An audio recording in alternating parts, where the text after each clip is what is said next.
Hello बच्चों, कैसे हो? आपका स्वागत है त्रिपान स्टडी सेंटर में। आज जो हम करने जा रहे हैं कक्षा 9th परमाणु की संरचना।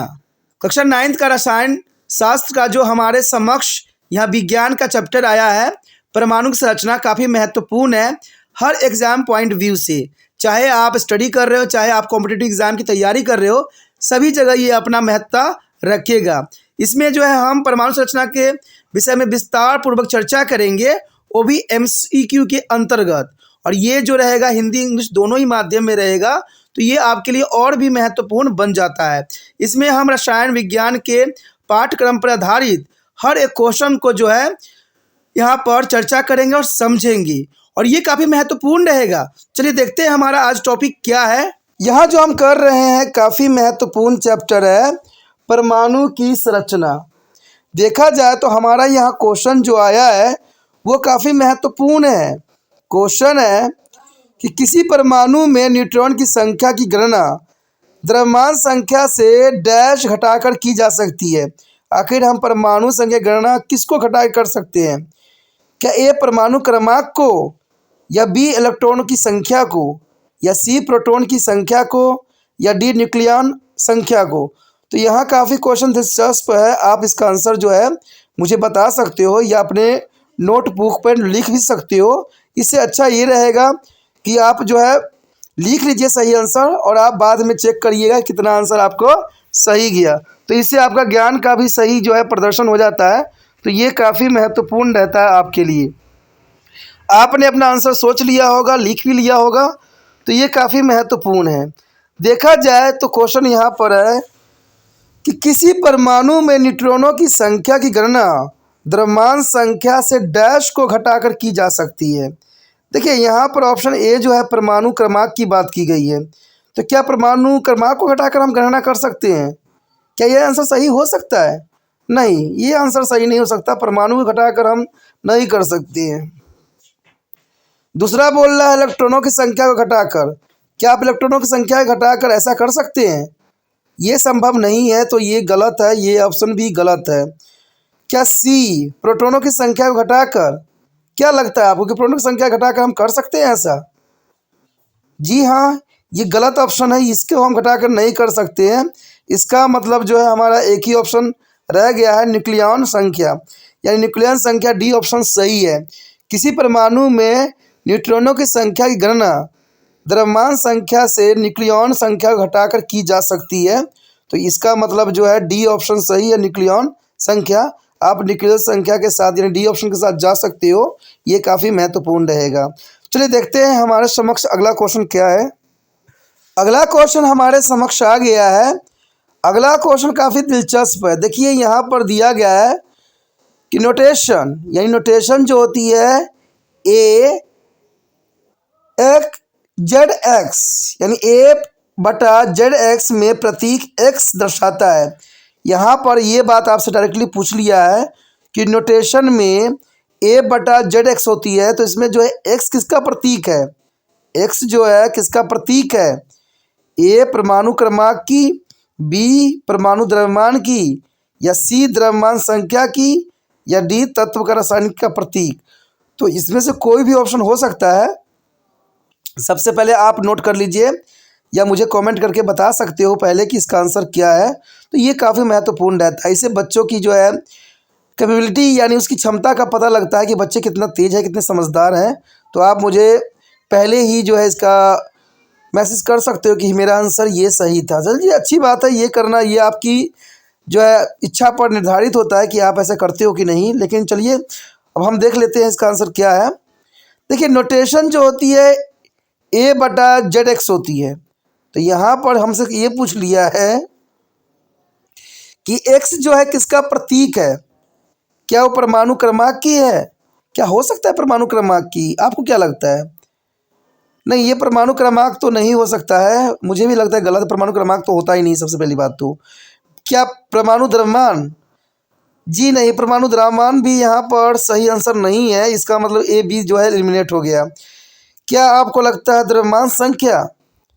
हाँ, ये भी गलत है, क्योंकि ये गलत है, बिल्कुल ही गलत है कि द्रव्यमान संख्या से हम नहीं, एक्स का प्रतीक जो है ये नहीं हो सकता है। क्योंकि नोटेशन में जो है एक्स में कैसे प्रतीक हो सकता है। तो इसका मतलब हमारे समक्ष रह गया डी ऑप्शन, तत्व की रासायनिक प्रतीक। देखिए हाँ, ये सही ऑप्शन है कि तत्व का रासायनिक प्रतीक यानी न्यूट्रेशन जो है ए और जेड एक्स में प्रतीक एक्स दर्शाता है तत्व के रासायनिक प्रतीक को, कि जो है रासायनिक इसमें क्या है। तो ये ऑप्शन काफ़ी महत्वपूर्ण था, यानी इसका डी ऑप्शन सही है। चलिए देखते हैं हमारे समक्ष अगला क्वेश्चन क्या है। अगला क्वेश्चन हमारे समक्ष आ गया है। क्वेश्चन है कि एक परमाणु में प्रोटॉनों की संख्या बराबर होती है। एक परमाणु में प्रोटॉनों की संख्या किसके बराबर होता है? क्या एक परमाणु द्रव्यमान के बराबर होता है, या परमाणु क्रमांक की बराबर होता है, या सी द्रव्यमान संख्या के बराबर होता है, या डी न्यूट्रॉन संख्या के बराबर होता है। देखिए क्वेश्चन बहुत दिलचस्प है और इसका आंसर आपको बखूबी देना चाहिए, क्योंकि जो बच्चे पार्टिसिपेट करते हैं उसको काफ़ी अच्छा रहता है। आपको भी पार्टिसिपेट करना चाहिए, क्योंकि एग्ज़ाम तो आपको वहाँ पर जो है आंसर करना है, तो आपको पहले आंसर देना चाहिए इसको। चाहे आप कमेंट बॉक्स पे आंसर लिख सकते हो या अपने कॉपी पे भी लिख सकते हो। तो क्वेश्चन तो समझ गए होंगे, मुझे विश्वास है कि आपने जरूर कोई ना कोई तरीका अपनाया होगा आंसर देने की। तो ये क्वेश्चन है कि एक परमाणु में प्रोटॉनों की संख्या होती किसके बराबर है? एक परमाणु में प्रोटॉनों की संख्या होती किसके बराबर है? ये परमाणु द्रव्यमान की? नहीं, ये परमाणु द्रव्यमान के बराबर तो नहीं हो सकता। इसका मतलब देखा जाए तो ए ऑप्शन गलत है, ए ऑप्शन के साथ हम नहीं जा सकते। तो क्या बी परमाणु क्रमांक को दर्शाता है? बी परमाणु क्रमांक, हाँ जी ये सही है, यानी बी ऑप्शन सही है आपका। परमाणु क्रमांक, एक परमाणु में प्रोटॉनों की संख्या बराबर होती है परमाणु क्रमांक की, यानी बी ऑप्शन आपका सही है। आप बी ऑप्शन के साथ जा सकते हो। जिन बच्चों ने बी लगाया था उनका आंसर सही है, और जिन्होंने बी नहीं लगाया था उनका आंसर गलत है। तो चलिए देख लेते हैं आगे हमारे समक्ष और क्या क्वेश्चन है। चलिए देखते हैं अगला क्वेश्चन है हमारे यहाँ समक्ष आ गया है। क्वेश्चन काफ़ी महत्वपूर्ण है। क्वेश्चन है कि एक इलेक्ट्रॉन का द्रव्यमान लगभग बराबर होता है किसके? एक इलेक्ट्रॉन का द्रव्यमान लगभग बराबर होता है कितना?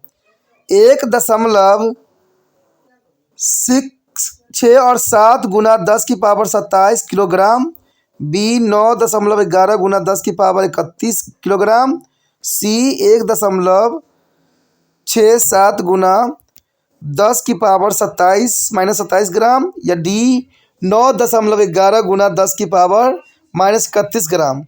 देखिए ये काफ़ी महत्वपूर्ण है, लेकिन एक बात तो यहाँ पर मैं आपको क्लियर कर दूँ कि इलेक्ट्रॉनों का द्रव्यमान जो होती है ग्राम में नहीं होती है, यानी ग्राम की बात यहाँ पर बिल्कुल ही गलत बताई गई है। तो आप जो है यहाँ पर दो ऑप्शन तो ऑलरेडी यहाँ पर एलिमिनेट हो गया, ऑप्शन सी और डी जो है एलिमिनेट हो गया। तो इसका मतलब हमारे समक्ष सिर्फ यहाँ पर द्वंद्व रह गया ए और बी में, क्योंकि हमें ये बात पता है, ऐसी आप कर सकते हो कि इलेक्ट्रॉनों की द्रव्यमान जो होती है कभी भी जो है ग्राम में नहीं होता है, हमेशा किलोग्राम में मापा जाता है। तो इसका मतलब दो ऑप्शन तो एलिमिनेट हो गया। अब आपको जो है आंसर देना है ए और बी। अगर आप सही आंसर दीजिएगा तो 50-50 यहाँ पर चांस है। तो आप अपना आंसर जो है कमेंट बॉक्स पे भी लिख सकते हो, कॉपी पे लिख सकते हो। जो भी माध्यम आपको लगता है कि आपका आंसर जो है मुझ तक पहुँच सकता है, वो माध्यम को जो है आप अपना सकते हो। तो आपने अपना आंसर दे चुके होगे, अच्छी बात है। आंसर तो मैंने पहले ही दो एलिमिनेट कर चुका हूँ। अब देखिए एक इलेक्ट्रॉनों का द्रव्यमान लगभग बराबर होता है किसके बराबर होता है? तो देखा जाए तो 1.67 गुना 10 की पावर से -27 किलोग्राम। क्या ये हो सकता है? नहीं, ये नहीं होगा कि 1.67 ये बहुत कम की रिप्रेजेंट कर रहा है, इसके बराबर तो नहीं हो सकता है।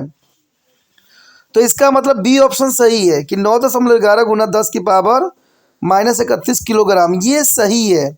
यानी आप बी ऑप्शन के साथ जा सकते हो। जिन बच्चों ने बी को सही चुना है उनका आंसर जो है 1 मार्क्स उनको प्राप्त हो गया है, समझ लीजिए, और एग्ज़ाम में भी अच्छा कर सकते हैं। जिन्होंने नहीं किया है उनके लिए आगे ऑप्शन है, आगे और भी क्वेश्चन है जिस पे वो आंसर अपना दे सकते हैं और पहले जवाब दे के जो आगे बढ़ सकते हैं। चलिए देखते हैं अगला क्वेश्चन हमारे समक्ष क्या है। देखा जाए तो हमारे समक्ष अगला क्वेश्चन आ गया है। क्वेश्चन है कि वो कण जो परमाणु का द्रव्यमान निर्धारित करते हैं, यानी वो कण जो परमाणु का द्रव्यमान निर्धारित करते हैं, उसे हम क्या कहते हैं? क्या हम एक इलेक्ट्रॉन कहते हैं, या बी प्रोटॉन कहते हैं, या सी न्यूट्रॉन कहते हैं, या डी नाभिक कहते हैं। तो यहाँ पर जो है ये क्वेश्चन काफ़ी दिलचस्प है। आप अपना आंसर जो है कमेंट करने के साथ साथ आप अपने कॉपी पे भी लिख सकते हो, जैसा माध्यम आपको लगता है आप पहले आंसर दीजिए, क्योंकि ये अच्छा रहेगा। इससे आपका नॉलेज भी पता लग जाएगा कि आपका जो है कितना प्रिपेयर है एग्ज़ाम पॉइंट व्यू से। तो आपने अपना आंसर सोच लिया होगा, विचार कर लिया होगा, चलिए अच्छी बात है। देखा जाए तो यहाँ क्वेश्चन क्लियर है कि वह कण जो परमाणु का द्रव्यमान निर्धारित करते हैं वो क्या कहलाती हैं। देखिए पहले अगर ऑप्शन की हम बात करें ए इलेक्ट्रॉन, तो ए इलेक्ट्रॉन जो है यहाँ पर सही आंसर नहीं हो सकता है, ये गलत यहाँ पर ऑप्शन है। बी देखा जाए तो प्रोटॉन, नहीं, परमाणु द्रव्यमान निर्धारित प्रोटॉन तो नहीं करता है, इसका मतलब बी ऑप्शन भी गलत गया। सी देखा जाए न्यूट्रॉन, तो देखा जाए तो न्यूट्रॉन जो है यहाँ पर ये भी सही है, क्योंकि इसमें देखा जाए न्यूट्रॉन की बात की गई है। तो वो कण जो परमाणु द्रव्यमान निर्धारित करते हैं वो न्यूट्रॉन होते हैं। इसका मतलब सी ऑप्शन यहाँ पर सही है। आप सी ऑप्शन के जा सकते हो कि जो है परमाणु द्रव्यमान को निर्धारित करने वाला जो है न्यूट्रॉन ही होता है। इसका मतलब सी ऑप्शन सही है। सी ऑप्शन के साथ आप जा सकते हो।